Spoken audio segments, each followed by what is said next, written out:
કેમ છો વિદ્યાર્થી મિત્રો? તમે પહેલો પ્રશ્ન વાંચી લીધો હશે. જે પ્રશ્ન છે, બે મોટી પાતળી ધાતુની પ્લેટો એકબીજાની નજીક અને સમાંતર છે. તેમની અંદરની બાજુઓ પર વિરુદ્ધ ચિહ્નો ધરાવતી અને 17 × 10⁻22 કુલમ પર મીટર સ્ક્વેર મૂલ્યની વિદ્યુત ભારની પૃષ્ઠ ઘનતા છે.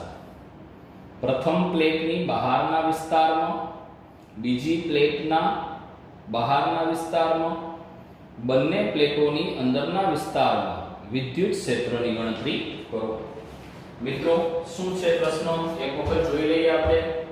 તમને બે ધાતુની પ્લેટ આપેલી છે અને એવું કીધું છે કે એના ઉપર વિદ્યુત ભારની પૃષ્ઠ ઘનતા સિગ્મા 17 × 10⁻22 કુલમ પર મીટર સ્ક્વેર છે. એટલે આવી બે ધાતુની પ્લેટો છે. આ એક પ્લેટ છે અને આ બીજી પ્લેટ છે. બંને ઉપર વિદ્યુત ભાર છે વિતરિત થયેલો છે. આના ઉપર ધન વિદ્યુત ભાર વિતરિત થયેલો છે અને બીજા નંબરની પ્લેટ ઉપર ઋણ વિદ્યુત ભાર વિતરિત થયેલો છે. અને એની પૃષ્ઠ ઘનતા આપણને આપેલી છે એટલે આ પ્લસ સિગ્મા થશે અને આ માઈનસ સિગ્મા થશે. ત્રણ બિંદુઓએ આપણે વિદ્યુત ક્ષેત્ર ગણવું છે. પહેલી પ્લેટની બહારના વિસ્તારમાં એટલે અહીંયા, ધારો કે આપણે આને P1 કહી દઈએ. પછી બીજી પ્લેટના બહારના વિસ્તારમાં એટલે અહીંયા, અને ત્રીજી પ્લેટના બંને પ્લેટના અંદરના વિસ્તારમાં એટલે અહીંયા. ત્રણ જગ્યાએ આપણને વિદ્યુત ક્ષેત્ર ગણવું છે. કઈ રીતે ગણી શકીએ? તો આપણને ટૂંકમાં માહિતી ખબર છે કે વિદ્યુત ક્ષેત્ર ધન વિદ્યુત ભાર માટે બહારની દિશામાં હોય અને ઋણ વિદ્યુત ભાર માટે અંદરની દિશામાં હોય. તો પહેલા આપણે P1 બિંદુ લઈએ છીએ. બિંદુ P1 માટે તો P1 બિંદુ અહીંયા છે. આ જે છે એ પહેલી પ્લેટ છે જે પ્લસ સિગ્મા છે અને આ બીજી પ્લેટ છે જે માઈનસ સિગ્મા છે. આપણે આ પ્લસ ના કારણે અહીંયા વિદ્યુત ક્ષેત્ર ગણવાનું છે. તો આપણને ખબર છે ધન વિદ્યુત ભારનું વિદ્યુત ક્ષેત્ર બહાર તરફ હોય એટલે અહીંયા આવશે પહેલી પ્લેટનું વિદ્યુત ક્ષેત્ર. દિશા મહત્વની છે. આ પ્લેટના કારણે, પહેલી પ્લેટના કારણે અહીંયા વિદ્યુત ક્ષેત્ર કઈ દિશામાં જશે? તો કે બહાર તરફ એટલે અહીંયા. આ ઋણ વિદ્યુત ભારિત છે એટલે આની સાપેક્ષે આ બિંદુએ વિદ્યુત ક્ષેત્ર અંદર તરફ એટલે એની અંદર જાય એટલે આ બાજુ આવશે. આ આવશે E2. તો પરિણામી વિદ્યુત ક્ષેત્ર શું થશે? E net. અહીંયા આપણે ગણવું છે પરિણામી વિદ્યુત ક્ષેત્ર એટલે EP1 શું થશે? તો કે E1 - E2. આપણને ખબર છે કે વિદ્યુત ભારિત સમતલના કારણે ઉદ્ભવતું વિદ્યુત ક્ષેત્ર σ/2 એપ્સિલોન નોટ થાય. મૂલ્ય લખીએ છીએ. આનું પણ આ માઈનસ છે અને મૂલ્યની દ્રષ્ટિએ σ/2 એપ્સિલોન નોટ થશે. બંને વિદ્યુત ભારિત સમતલો છે અને વિદ્યુત ભારિત સમતલોના કારણે ઉદ્ભવતું વિદ્યુત ક્ષેત્ર એટલે આપણે ગાઉસના નિયમના બીજા ઉપયોગમાં એ ભણી ગયા છીએ કે આ વિદ્યુત ક્ષેત્ર સમતલના કારણે ઉદ્ભવતું વિદ્યુત ક્ષેત્ર σ/2 એપ્સિલોન નોટ થાય એટલે 0 આવશે. 0 ન્યૂટન પર કુલમ. મિત્રો, અહીંયા કન્ફ્યુઝન ના અનુભવતા સિગ્મા જગ્યાએ માઈનસ સિગ્મા નહીં મૂકીએ કેમ કે આપણે મૂલ્યની ગણતરી કરીએ છીએ. દિશા આપણે આકૃતિમાં દર્શાવી દીધી છે એટલે. ઓકે, હવે એવી જ રીતે આપણે બિંદુ P2 માટે ગણતરી કરીએ. તો બિંદુ P2 અહીંયા છે.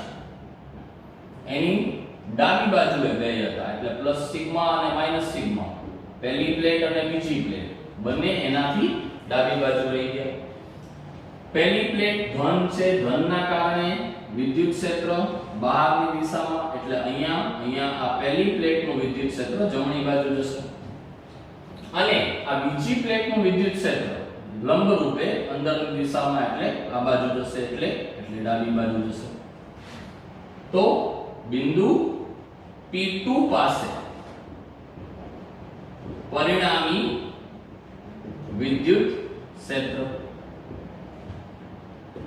એવી જ રીતે EP2 ગણી તો એ શું થશે તો કે બે વિરુદ્ધ દિશામાં એટલે E1 E2 એટલે ફરીથી સિગ્મા બાય 2 એપ્સિલોન નોટ અને સિગ્મા બાય 2 એપ્સિલોન નોટ જેની માહિતી આપણે પહેલા કેસમાં લઈ લીધી છે વારે એકને વાત કરવાની જરૂર નથી ન્યૂટન પર કુલમ હવે આપણે એ જ રીતે અંદરના P3 બિંદુ પાસે ગણતરી કરવી છે તો P3 બિંદુ પાસે ગણતરી કરવી હોય તો સી રીતે ગણતરી કરી શકીએ અહીંયા જોઈએ આપણે P3 બિંદુ માટે એમાં આપણે આ જ આકૃતિનો ઉપયોગ કરવો જોઈએ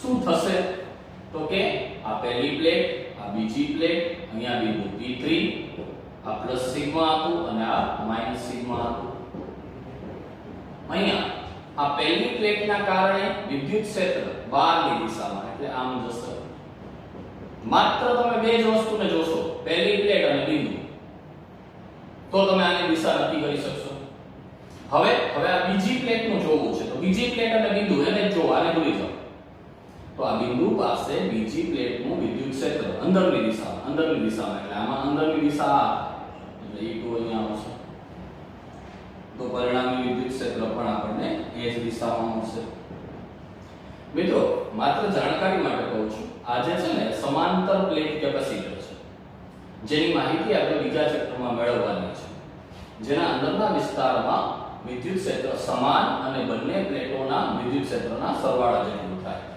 ઓકે ચાલો આપણે આ દાખલો પૂરો કરીએ બિંદુ P3 પાસે પરિણામી વિદ્યુત ક્ષેત્ર EP3 એટલે E1 અને E2 બંનેનો સરવાળો એટલે sigma by 2 epsilon not sigma by 2 epsilon not એટલે મળશે સિગ્મા અપોન એપ્સિલોન નોટ અડધું અને અડધું એટલે આખું થઈ જશે સિગ્મા બાય એપ્સિલોન નોટ સિગ્માની કિંમત પ્રશ્નમાં આપેલી છે એપ્સિલોન નોટની કિંમત તમે જાણો છો બંને કિંમત મૂકી અને આ ગણતરી કરી શકો છો તો આમ આપણે આ દાખલો ગણ્યો લખી લો અને એના પછીનો પ્રશ્ન છે એ પણ વાંચી અને લખી લો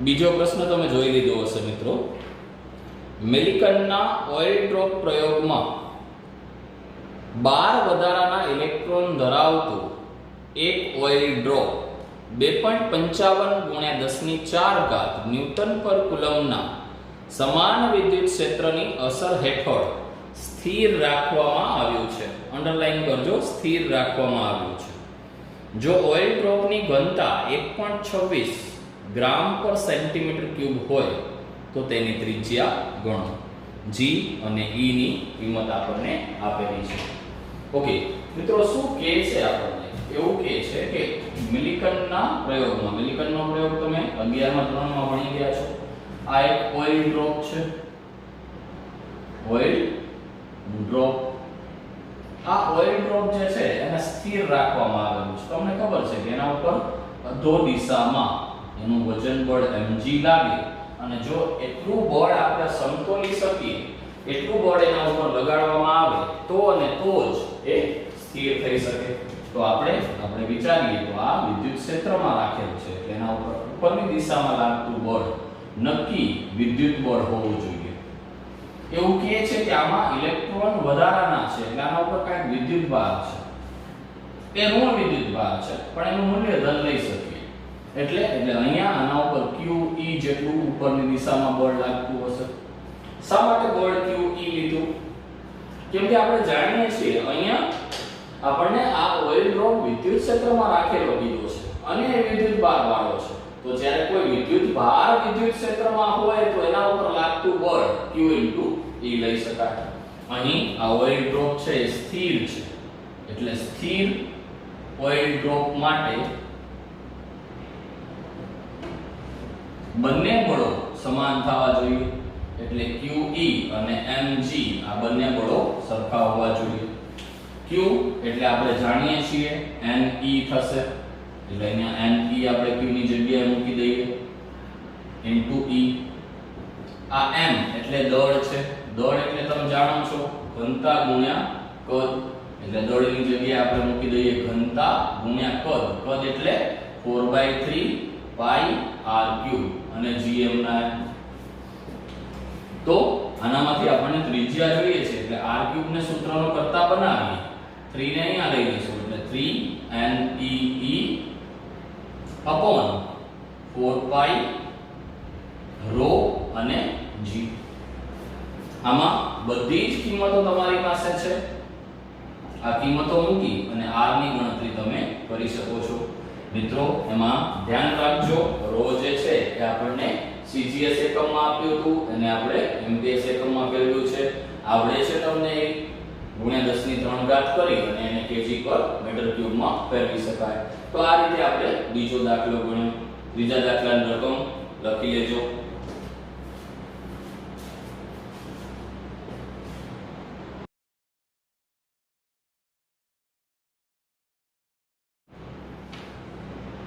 ઓકે, એના પછીનો પ્રશ્ન જોઈએ.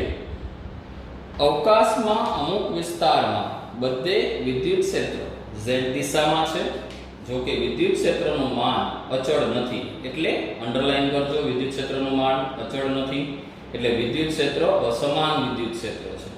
પણ ધન દિશામાં નિયમિત દર મીટરે 10⁵ ન્યૂટન પર કુલમના દરથી વધે છે. ઋણ z દિશામાં 10⁻⁷ કુલમ મીટર કુલ ડાયપોલ ચાકમાત્રા ધરાવતા તંત્રને અનુભવતા બળ અને ટોર્ક ગણો. અંડરલાઈન ફરીથી કરજો. ઋણ z દિશામાં એટલે ડાયપોલ જે છે એ ઋણ z દિશામાં છે. શું આપ્યું છે આપણને એવું કીધું છે કે વિદ્યુત ક્ષેત્ર z દિશામાં દર મીટરે 10⁵ ન્યૂટન પર કુલમ થી વધે છે. ન્યૂટન પર કુલમ પર મીટર લેશું. કેમ કે એમ કીધું છે પ્રતિ મીટર દીઠ 10⁵ ન્યૂટન પર કુલમના દરથી વધે છે. આપણને ડાયપોલ મોમેન્ટ આપેલી છે. ડાયપોલ મોમેન્ટ કેટલી છે? તો ડાયપોલ મોમેન્ટ આપણને આપેલી છે 10⁻⁷ કુલમ ઇન્ટુ મીટર. અને એવું કીધું છે આપણને કે બળ અને ટોર્કની ગણતરી કરો, એટલે F અને τ ગણો.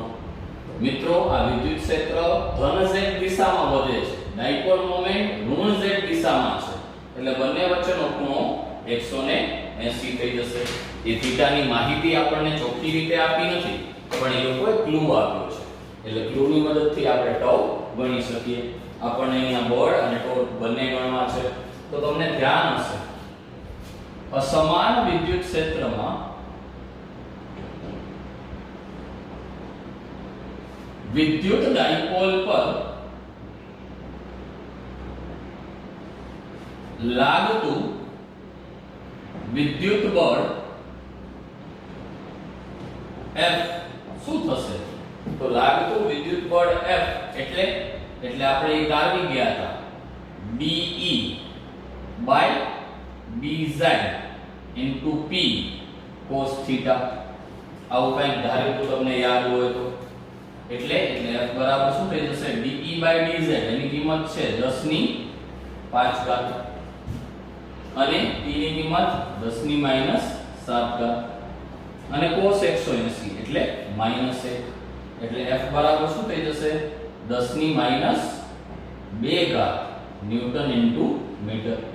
ઋણ દિશાની જ્યારે આપણે કરીએ છીએ ત્યારે આને ઘટક સ્વરૂપે લખવું પડશે. પછી મૂલ્ય જ્યારે લખશું ત્યારે F બરાબર 10⁻² ન્યૂટન મીટર. ઘટક ઋણ હોઈ શકે પણ બળનું મૂલ્ય જે છે ફાઇનલી લખો ત્યારે એને ધન જવાબ આપવાનો. નાની વાતો છે. ટોર્કનું આપણે સૂત્ર તારવી ગયા હતા τ બરાબર P E sin θ. તમે અહીંયા જાણો છો થીટાની કિંમત આપણને 180 આપેલી છે, એટલે sin 180 અને એ તો 0 થાય, બીજી કોઈ કિંમત મૂકવાની જરૂર નથી. તો આમ આપણે ટોર્કની ગણતરી કરી, ટોર્ક 0 મળ્યું અને બળ જે છે એ 10⁻² ન્યૂટન ન્યૂટન મળ્યું. ન્યૂટન મીટર જે છે એ તો ટોર્કનો એકમ છે, બળનો એકમ ન્યૂટન છે. તો બળ આપણને 10 - 2 ઘાત ન્યૂટન મળ્યું અને ટોર્ક આપણને 0 ન્યૂટન મીટર મળ્યું. લખી નાખો મિત્રો.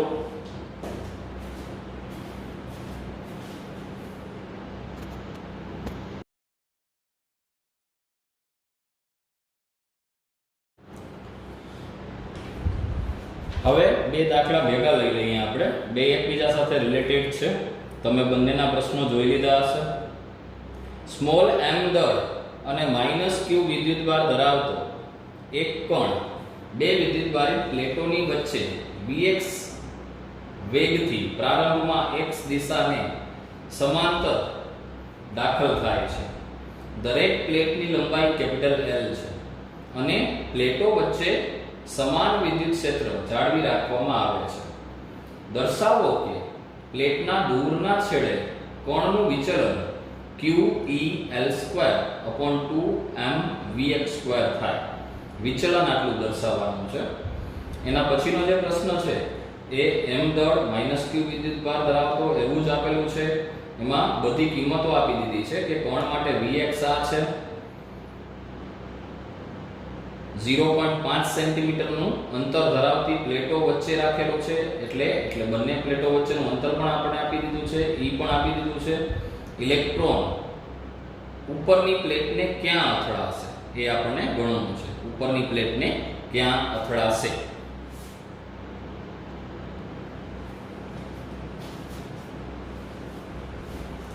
મિત્રો બહુ સરસ પ્રશ્ન છે, ધ્યાનથી જુઓ. બે પ્લેટ છે, એક પ્લેટ આ છે, બીજી પ્લેટ આ છે. બંને પ્લેટો વિરુદ્ધ વિદ્યુતભાર ધરાવે છે. એમાં એક ઇલેક્ટ્રોન જે છે એ vx વેગથી દાખલ થાય છે. તમને ખબર છે vx વેગથી દાખલ થશે એટલે જેમ જેમ એ આગળ વધશે તેમ તેમ નીચેથી અપાકર્ષણ લાગશે, ઉપરથી આકર્ષણ લાગશે. એટલે એનો પાથ છે એ આવો થઈ જશે. આવો એટલે કેવો? પરવલયાકાર કહેવાય એને. ખબર છે તમને? પ્રક્ષેપ ગતિમાં આવું થતું હતું. જુઓ આમાં આમ થાય છે, પ્રક્ષેપ ગતિમાં આવી રીતે થતું હતું. એટલે આ એક પ્રકારની પ્રક્ષિપ્ત ગતિ છે. આપણને શું કહે છે? એવું કહે છે કે આ પ્લેટોની લંબાઈ L છે અને આ ઇલેક્ટ્રોન કેટલું વિચલન અનુભવશે એ ગણવું છે. એટલે અહીંયાથી દાખલ થયો તો એને આમ જોવું જોઈએ. એની જગ્યાએ આવી રીતે જશે તો આ એનું વિચલન થાય. એટલે આને y દિશામાં કરેલું સ્થાનાંતર આપણને ગણવું છે. સૌથી પહેલા ઇલેક્ટ્રોનને અહીંયાથી આ L અંતર કાપવા માટે લાગતો સમય ગણી લઈએ. તો અહીં બે પ્રકારની ગતિ છે. x માં જે ગતિ છે એ અચળ વેગી ગતિ છે અને y માં જે ગતિ છે એ પ્રવેગી ગતિ છે. તો સૌથી પહેલા અહીં x દિશા માટે અચળ વેગી ગતિ આવી ગણતરીઓ આપણે પ્રક્ષિપ્ત ગતિમાં કરી. તો એના માટે ખબર છે કે અંતર બરાબર શું થઈ જશે? તો કે અંતર એટલે ઝડપ ગુણ્યા સમય થશે. એટલે x દિશામાં અંતર કેટલું કાપવાનું છે તો x દિશામાં એને L અંતર કાપવાનું છે.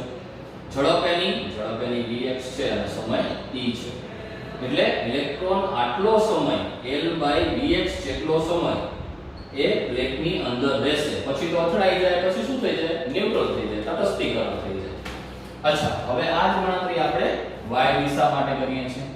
y દિશા માટે તો એમાં કેવી ગતિ છે એની? તો કે પ્રવેગી ગતિ. કેમ? કેમ કે y દિશામાં તો બળ લાગે છે ને, નીચેથી અપાકર્ષિત, ઉપરથી આકર્ષિત. આ ગણતરી માટે સૌથી પહેલા આપણે પ્રવેગ ગણી લઈએ. તો પ્રવેગ તમને ખબર છે બળ ભાગ્યા દળ થશે. તો અહીંયા બળ ભાગ્યા દળ, તો ઇલેક્ટ્રોન ઉપર લાગતું બળ કેટલું? QE/me. કોઈ પણ વિદ્યુતભાર ઉપર લાગતું બળ F બરાબર આપણે શું લઈ શકીએ? QE લઈ શકીએ. એટલે QE/me ઇલેક્ટ્રોનનો વિદ્યુતભાર આપણે લઈ લીધો છે.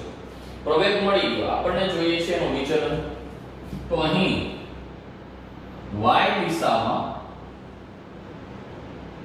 થતું વિચલન આપણને ખબર છે કે એના માટે આપણે અંતરનું સૂત્ર વાપરી શકીએ. y બરાબર પ્રવેગી ગતિનું બીજું સમીકરણ 1/2 એ t². કેમ કે પ્રારંભમાં તો એનો વેગ ખાલી x દિશામાં જ હતો ને, y દિશાનો વેગ જ નતો. એટલે પહેલું પદ જે આવે v0t વાળો એ શૂન્ય થઈ જશે. ડાયરેક્ટ y = ½ at² લઈ શકો.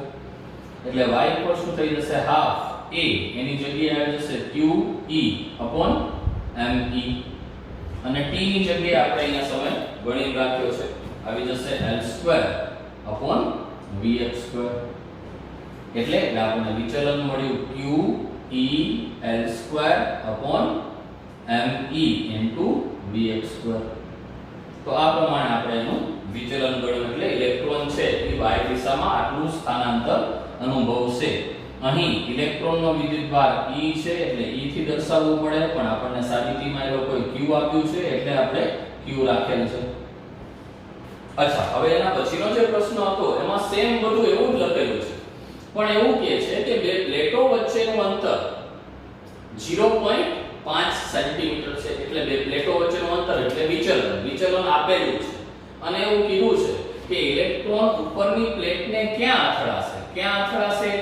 એટલે દાખલ થયો એના પછી કેટલું ચાલી અને અથડાણું એટલે L ગણવાનું કહે છે એનો ડેટા અહીંયા લખેલો છે એમાં x દિશાનો વેગ આટલો આપેલો છે વિદ્યુતભાર ઇલેક્ટ્રોનનો આપણે જાણીએ છીએ વિચલન બંને પ્લેટો વચ્ચેનું અંતર એટલે વિચલન 0.5 સેન્ટીમીટર આપેલું છે 0.5 સેન્ટીમીટર એટલે 0.5 ગુણ્યા 10 ની માઈનસ 2 ઘાત મીટર વિદ્યુત ક્ષેત્ર પણ આપેલું છે ક્યાં અથડાશે એટલે L ગણવાનું છે એટલે અહીં આપણે એ જ સૂત્રનો ઉપયોગ કરી શકીએ કે અહીં વિચલન y બરાબર EEL2 upon me into vx2 થાય તો L2 ને સૂત્રનો કરતા બનાવો એટલે y into me into vx2 અને છેદમાં આવી જશે EE બધી જ કિંમતો છે મૂકી અને તમે L ની ગણતરી કરી શકો જે જવાબ આવશે એ તમને મીટરમાં મળશે તો મિત્રો આ રીતે આપણે પહેલા ચેપ્ટરના સ્વાધ્યાયના દાખલા